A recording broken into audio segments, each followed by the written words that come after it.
prime time. Remember, not so much prime time? kids are still awake. It's usually after 8 p.m. is when you and around 10 o'clock. Not that I'm trolling for by I mean, that makes sense for sure. know. I guess it depends, and it's network-wise Sure. as well, for sure, yeah. Any other questions, thoughts? So I have one for Mary, for all of you. How are we doing in time? Can someone tell me? 15 minutes. So I wanted to take sort of to the podium again, Mario, and really ask you your thoughts on how you explain this idea that the campaign is moving away from medicalization, from this framework of medicalization. Because one could argue, as some of the new, more sort of current takes on biomedicalization, that in the end, even if they're targeting, the campaign has moved to these sort of social aspects, such as physical activity. It's just another way of biomedicalizing the issue. It's about physical strength. It's not about the implications of this social role, of men being strong, but it's about really fulfilling the very essence that, that men physically are strong, are different from women, so on and so forth. So is it really a shifting away, or just another way of spinning medicalization to actually continue to reproduce this idea that in the end, if you take a pill, you change your body, and we'll fix you, and we can profit from that? Well, I would say that ways in which it's not strictly medicalizing is by attaching to these non-biological sort of stereotypes, like being, preparedness and independence. Those are not biologically wired within men any more than they are within women. So by connecting to these non-biological factors, we argue that this is starting to show that it's targeting masculinity, or at least normative masculinity in general, as opposed to strictly being connected to like this physiological aspect of strength or being able to sustain an erection throughout a sexual encounter. Yes? Not to be too contrarian here, but there are other things that don't relate to biological factors that have been medicalized. Absolutely. I'm thinking of drapetomania, the disease that slaves had when they ran away from their masters. That one is there's no biological basis for that, but it's like it was still in the domain of medicine. And I think you bring up an interesting point. This is still like, erectile dysfunction is still erectile dysfunction in quotes, I say, is still in the domain of taking a pill and things like that. So that's what that's what I see as medicalization is being in the domain of the medical institutions. Yeah, well, and so that sort of goes in with, I believe, Wood, who talks about like pathologizing the human body, that these sort of natural functions currently within medicine, erectile dysfunction is understood as strictly physiological, that it just sort of happens naturally with the aging process, but that it becomes medicalized as something more than just that. Other examples are, there's a medicine that is targeted to women who have thin eyelashes and stuff like that, that it's like, that's not actually a medical issue, it's just sort of something that happens. I don't know if that sort of answers or talks to what you're saying, but... Yes, it's very interesting because, I teach sexuality classes, right? So I have these young kids, and I know the stigma and being afraid of being stripped of their masculinity. Because I remember one student saying, wow, a very young guy, right? These females, and he like adopted his body pose, like showing this extreme stress. These females had like no mercy with you. If just a little stressed out, they just kill you. And I hear that a lot from like young men, like the stress of being stripped of their masculinity because anything can go wrong, and then they're gonna be stigmatized or labeled as, well, you're not good for me if you're not doing that. And I guess sort of answer her to respond back to what you were saying and to what you were saying. I guess instead of saying shifting, I wouldn't say it's shifting away from medicalization, but it's shifting to something past medicalization. So like it's still including this medicalized nature, but it's now including this other aspect as well. Yeah. So, for Mario, one more comment? Yeah, it was about that. Because, no, it sparked because, young women, we all talk about our dating lives. And my friend is dealing with, and it's the type of men she dates, I think, I don't know. But she's dealing with this issue, and when you're saying 18 to 45, and like the idea that Viagra first came about from then as part of the aging process, right? Erectile dysfunction becomes more normalized. But yet, it's 18 to 45-year-olds are targeting, and who she's dating and what she's experiencing is a lot of them, as young as 30, can't either get an erection or maintain an erection. And I know that there is some research, and I don't know if Viagra is touching on this, or if you guys, that talks about how it's the increase in porn, like pornography and like viewing of pornography and more extreme pornography, that's impacting younger men's ability to maintain and get erections. So do you think that that's possibly why they're targeting 18 to 45-year-olds? Or is that like just because that's like the youth and the virility? Well, I guess to respond to that, maybe in the sense that the way that Viagra defines erectile dysfunction, probably any man in this room could say, regardless of age, could probably say like, oh yeah, I would probably fit that category. And so then and it's like this long list of like 30 different potential things. It's not like one like very concrete thing.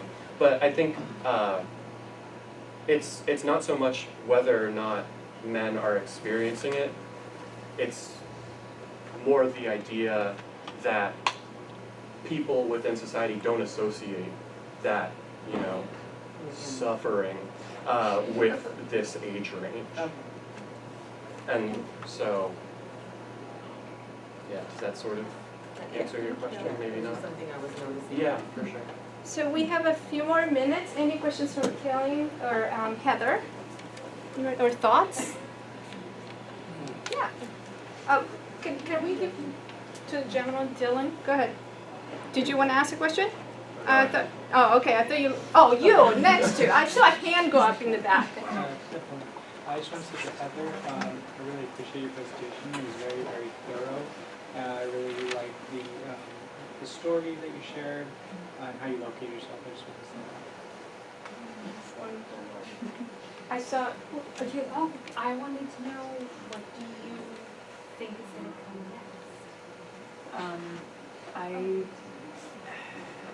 It really depends on resources-wise and the country as to how big of a problem this is, and if that cohort's already moved through that system and they're already on their way out, or if there's a way to actually serve the youth that are within a system or potentially still being infected the way they'd be in that system. So I think it has to go to a different country, because I think Jamaica's coming to this place where it's like there's so many youth that have moved through that system now. So now it would have to be like either figuring out what they did right, and going back to those youth, or actually totally taking the study to another country, which would be awesome. Right. Wow, here we go. Some research networking. Another question in the back? From Heather, I appreciate your research, because everything that you were talking about is extension of resources that get out. I was thinking of AB 12 here in Los Angeles.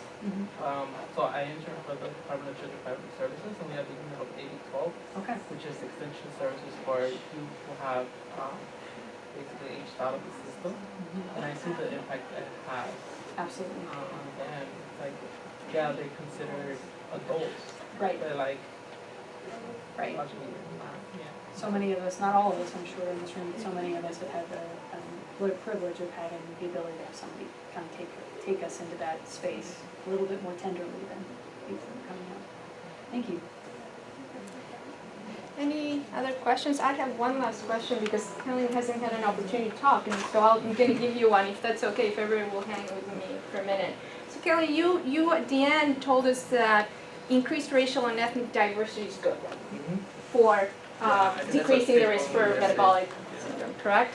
So I always have this thing that I get hung up. What does that really? What does that mean in terms of increasing racial and ethnic diversity, because what I think you meant to say, or maybe the literature sort of reifies this conception, is that what you're actually measuring in the work is the amount of concentration of one ethnic or racial group in a specific neighborhood, which is absolutely different from, in my understanding, of what an ethnically and racially diverse neighborhood is. So what are your thoughts on that? Yeah, I think that's a very good question, and I think that's one of the reviewers actually raised that question once in my paper. It wasn't me. But yeah, I don't know who that is. Anyway, so yeah, it's very important because you have so many measures of like racial composition. So if you think like one neighborhood is 90% black, that is not racial diversity. It's racial concentration. And I mean, regarding black concentration, white concentration, I mean, yeah. So our measure is more like taking into account like 6 different groups. 6 different groups within a specific census defined. Yeah, census tract. Okay. Yeah. So I mean, I don't know if that answers your question. Okay. Or... No, it's a really complex thing to measure, right, and to sort of ascertain. And I think a lot of times there is a certain thing in the work we do that we want to continue to talk about the diversity as sort of this thing, and we just take it for granted and don't really define it in the way, how we're measuring. So thank you for yes. Just very quick. I was going to say that it is very interesting because we a lot of the times don't pay attention to the culture. I have 2 cousins who are Hispanic, but here they're called Hispanic blacks, and their Hispanic heritage is not even acknowledged, right? So I think that it is just socially constructed as to like the skin color is very hard to measure. I think. Thank you for that comment. I want to thank all of our presenters. If we can give them a round of applause. Wonderful presentations. A lot of really interesting work, so keep up the good work. And thank you all of you for being here and sharing your thoughts with us. Enjoy the rest of the conference. Okay, I'll see you. You have made that.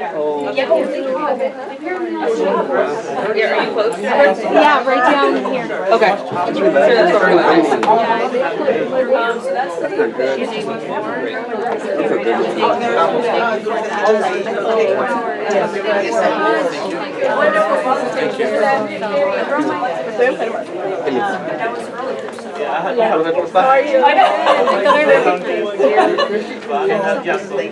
No, I mean, like, it's funny, there's a mapping process now, so we teach them. I feel like I haven't seen you for a long time.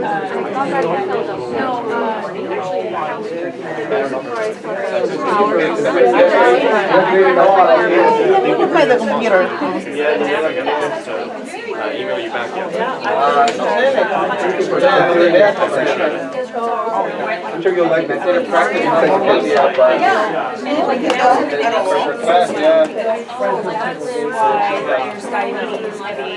Research topic is where she's from.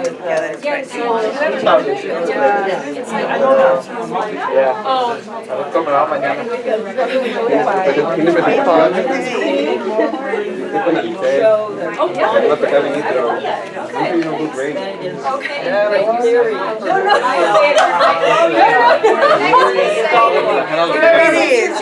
I will take it up. I'm really It's good seeing you.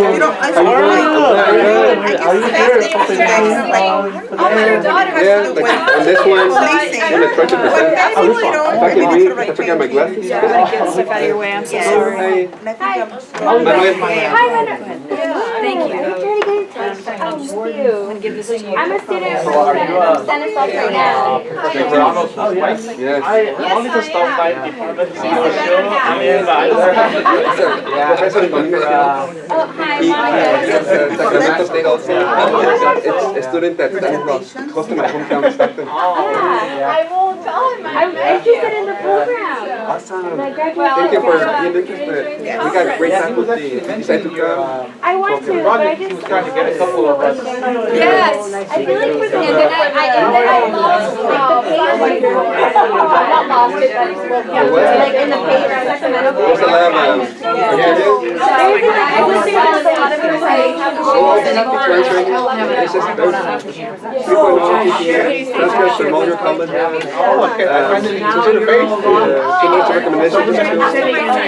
Story sample, teacher cover, and there's like one essay, and it's like a based on a pump, asking you about how you came to experience race passengers and how did you become aware. And it's like a That's the student yeah, a couple of letters. Yeah. Some people are like that their whole life. Okay, great. Now I'm working with, I know you know, John It's great. I'm working with him right now, Awesome. so he's Tell him I said hi to thank you for I know.